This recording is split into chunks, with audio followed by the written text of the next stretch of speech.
وما أحد من ألسن الناس سالما ولو أنه هو النبي المطهر.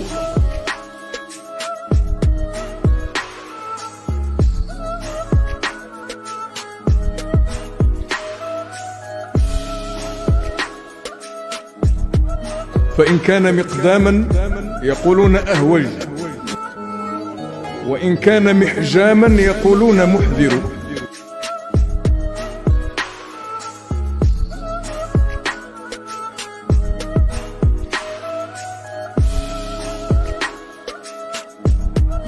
وإن كان سكيتا يقولون أبكم،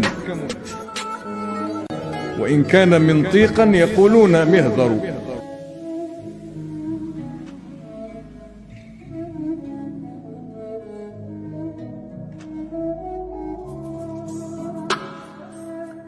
وإن كان صواما وبالليل قائما يقولون زوار يرائي ويمكر.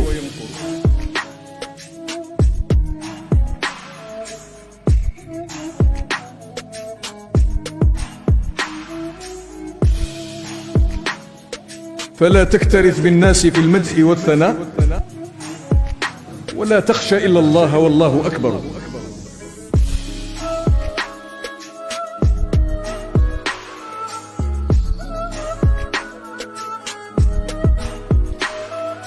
وما أحد من ألسن الناس سالما